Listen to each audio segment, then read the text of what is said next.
Dalam video kali ini kita akan belajar tentang penerapan fungsi linear. Fungsi linear adalah fungsi yang sangat sering digunakan oleh para ahli ekonomi dan bisnis dalam menganalisis dan memecahkan masalah-masalah ekonomi. Hal ini dikarenakan sebagian besar masalah ekonomi dan bisnis itu dapat disederhanakan atau diterjemahkan ke dalam model yang berbentuk linear.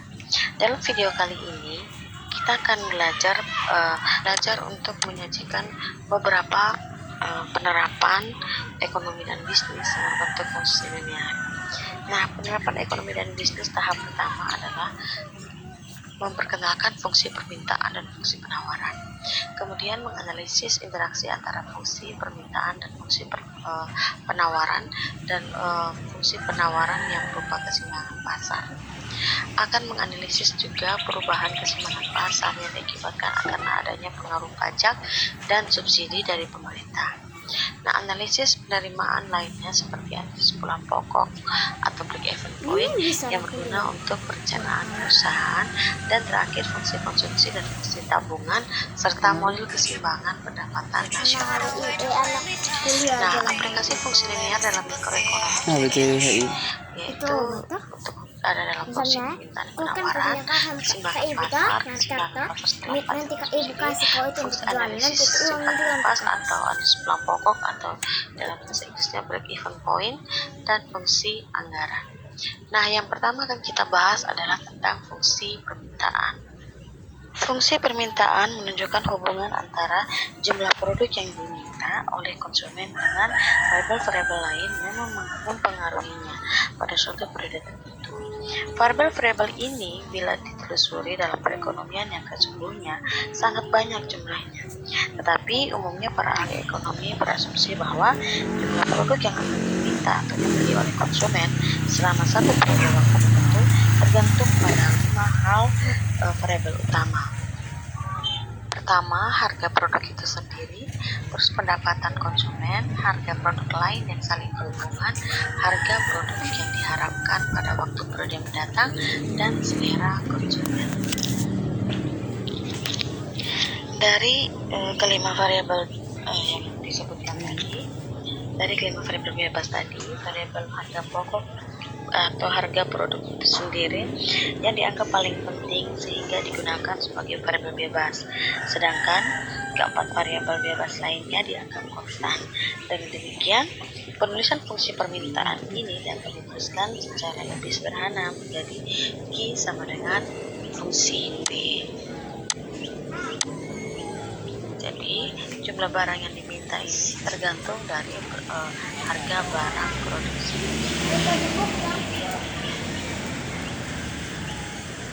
Jika ditransformasikan ke dalam bentuk persamaan linear, maka bentuk umumnya adalah Q sama dengan min AP tambah B, atau Q sama dengan B kurang A P, di mana Q adalah jumlah kuantitas yang diminta dan P ini adalah harga barang, A ini adalah koefisien fungsi permintaan, sedangkan B adalah konstanta.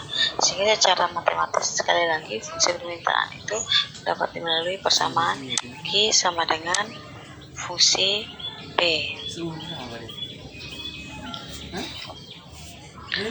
Fungsi permintaan juga memiliki 3 kemiringan, yaitu kemiringan permintaan negatif, kemiringan permintaan sama dengan 0, dan kemiringan permintaan tidak tentu. Di sini saya akan memberikan contoh tentang fungsi permintaan. Seorang konsumen akan membeli 50 unit barang. Bila harganya 15 rupiah per unit, akan tetapi bila harga per unit 10 rupiah, dia akan bersedia membeli sebanyak 75 unit. Berdasarkan info di atas, carilah fungsi permintaan dari barang tersebut. Jadi sekarang kita akan mencoba untuk membuat fungsi permintaan. Seperti yang kita ketahui, seorang konsumen akan membeli 50 unit barang. Unit barang berarti ini melambangkan jumlah kuantitas yang diminta, yaitu Q1. Berarti Q1 sama dengan 50. Bila harganya 15 rupiah per unit. Jadi kalau Q1 nya 50 unit, maka harga atau P nya sama dengan 15 rupiah. Akan tetapi bila harga per unitnya 10 rupiah, berarti P. Jika kalau P2 nya rupiah, maka jumlah barang yang akan diminta sebanyak 75 unit. Nah, berdasarkan info di atas, kita akan mencoba untuk membuat fungsi permintaannya.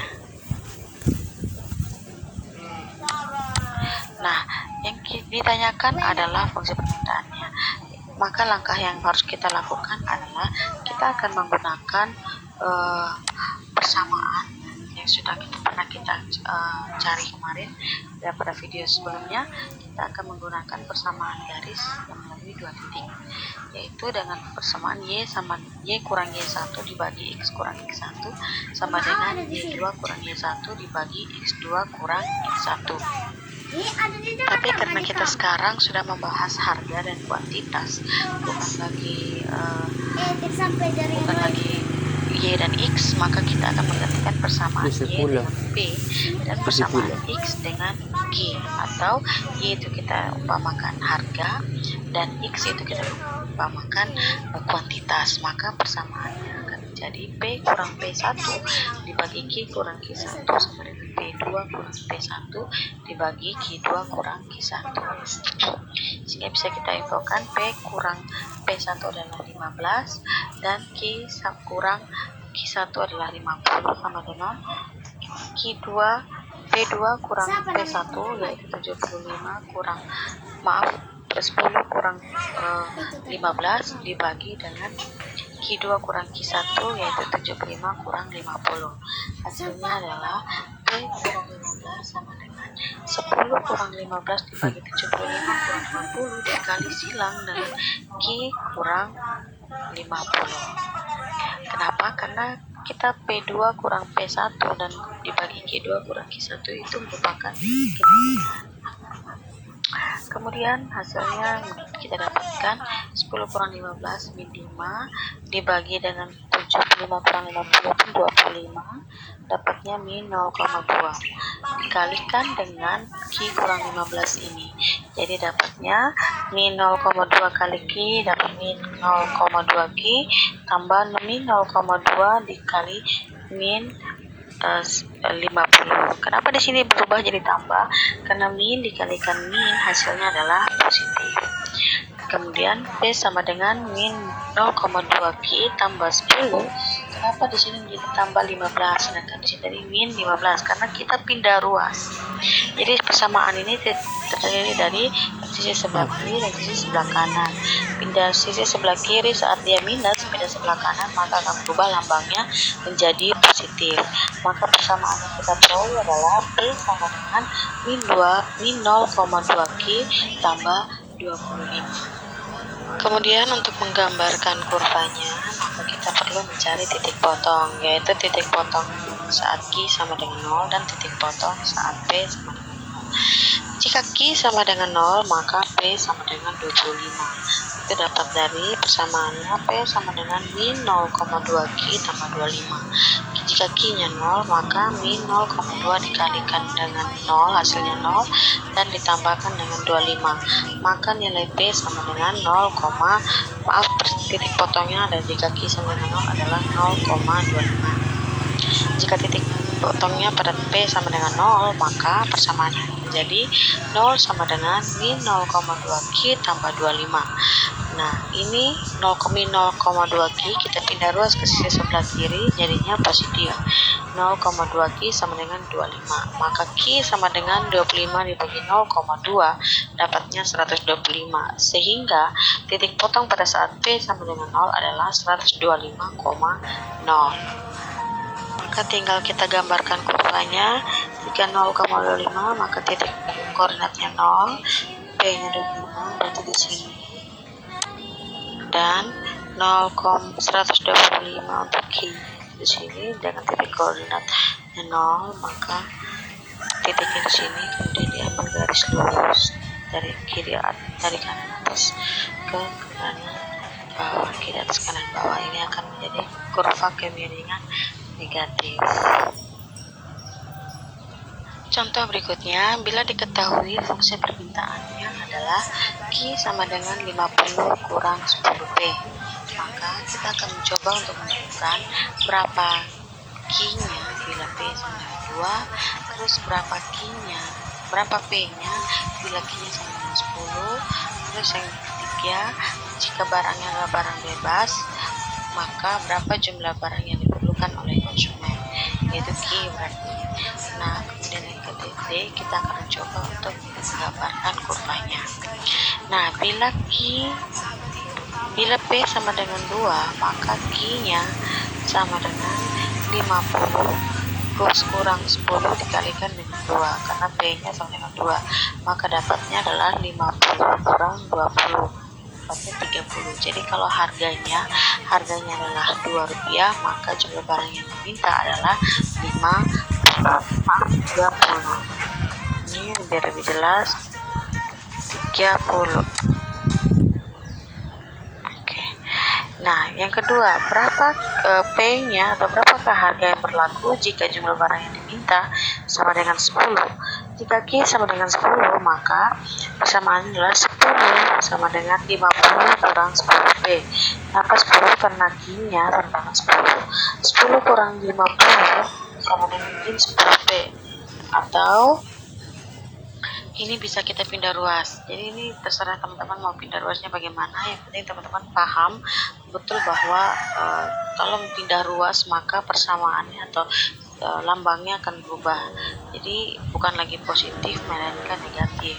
Bukan lagi negatif melainkan positif jika pindah ruas. Nah, ini kita akan pindahkan 50 dari sisi sebelah kanan ke sisi sebelah kiri, dapatnya 10 kurang 50 sama dengan min 10 P.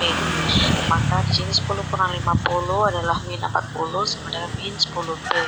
P sama dengan min 40 bagi min 10, dan P hasilnya adalah 4. Jadi jika jumlah barang yang diminta sebanyak 10 unit, maka harga yang berlaku adalah Rp4. Nah, kalau barang tersebut adalah barang bebas, tidak usah membayar berapa jumlah barang yang diperlukan oleh konsumen. Nah, kalau tidak usah membayar, berarti harganya adalah 0. Maka kalau P-nya 0, maka Q-nya adalah 50. Karena 10 kali 0 hasilnya adalah 0.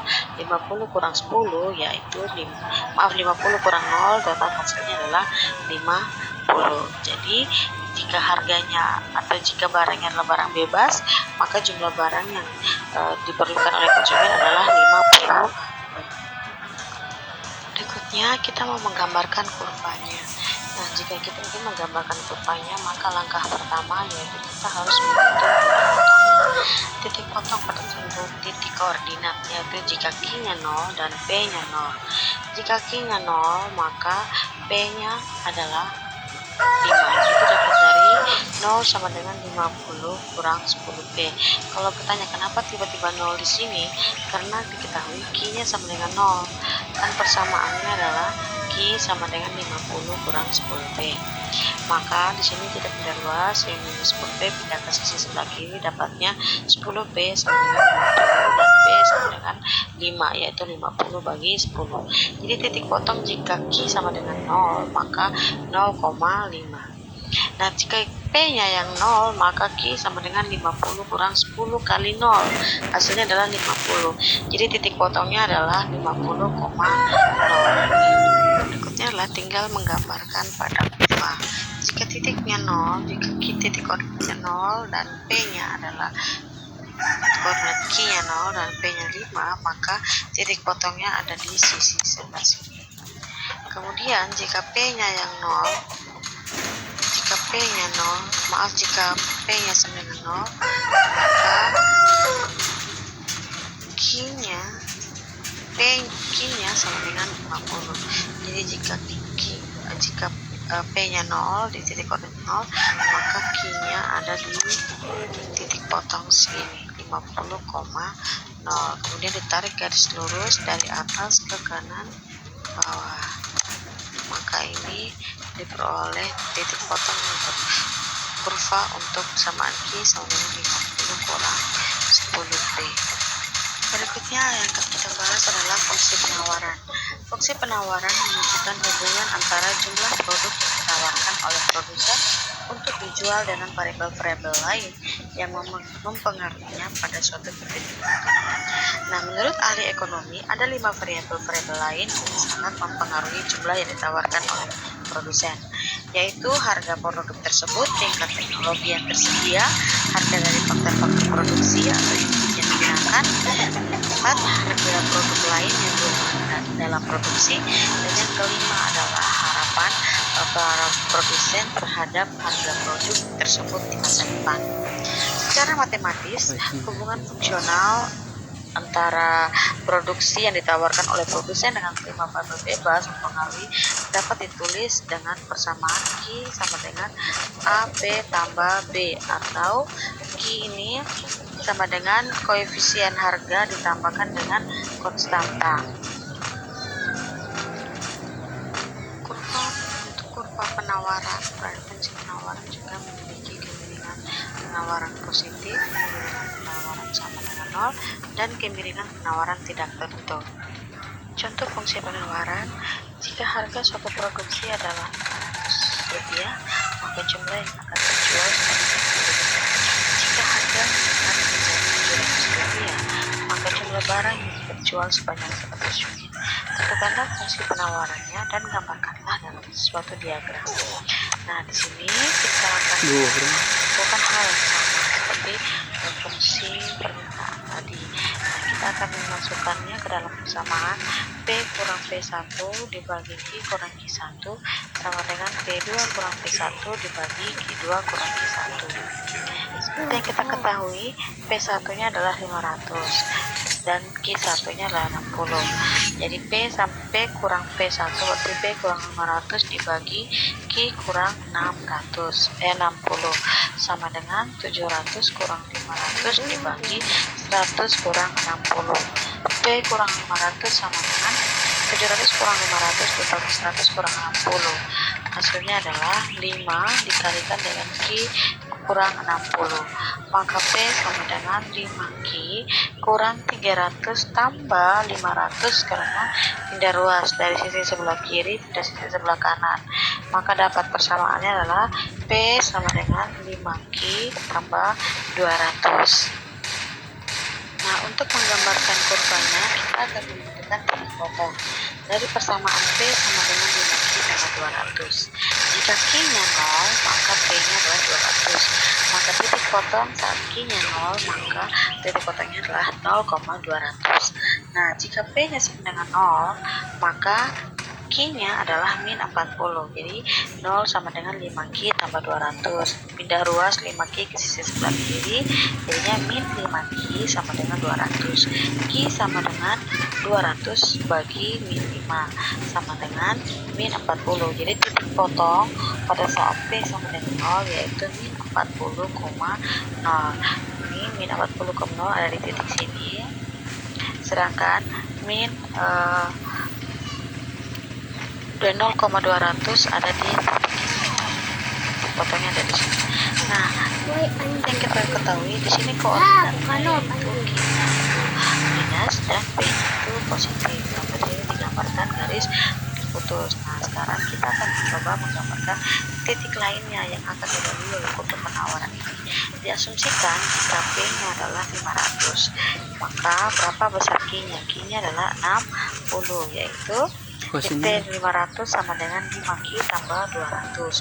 Pindah ruas 5Q ke sini sebelah kiri menjadi min 5Q sama dengan 200 kurang 500. Maka Q dapatnya min 300 dibagi dengan min 300 bagi dengan min 5. Maka dapatnya adalah positif 60. Jadi ada titik potong lain yang akan menentukan penawaran yaitu 60,500. Untuk kurva penawaran P sama dengan 5Q tambah 200. Contoh berikutnya, penawaran kemeja merek Clear ini dalam keadaan sebagai berikut. Bila harganya 2.000 per unit, produsen mau menawarkan barangnya sebanyak 2.500 unit kemeja.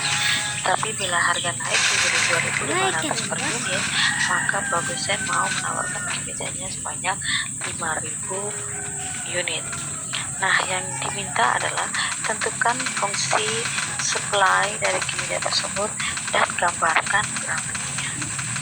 Hal yang sama yang akan kita lakukan yaitu kita akan menginputkan persamaan ke dalam persamaan P kurang P1 dibagi Q kurang Q1 sama dengan P2 kurang P1 dibagi Q2 kurang Q1.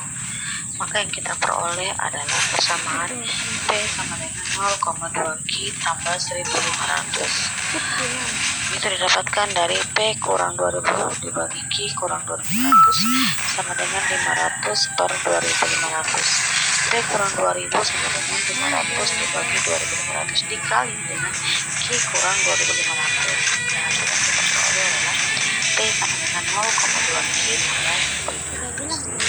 Berikutnya adalah menggambarkan. Nah, kalau mau menggambarkan, hal yang sama yang kita lakukan yaitu dengan menentukan titik potong. Nah, titik potong pertama kita akan cari dengan titik potong jika Q sama dengan 0, maka P-nya adalah 1500, sehingga titik potong pada saat Q sama dengan 0 adalah 0,1500. Jika P sama dengan 0, maka 0 sama dengan 0,2 Q tambah 1500, maka ini pindah ruas dari sisi kanan ke sisi sebelah kiri, min 0,2 Q sama dengan 0 tambah 1500, sehingga Q sama dengan 1500 dibagi min 0,2 sama dengan min 7500. Dari titik potong yang melalui jika P sama 0, maka titik potongnya adalah min 7500,0.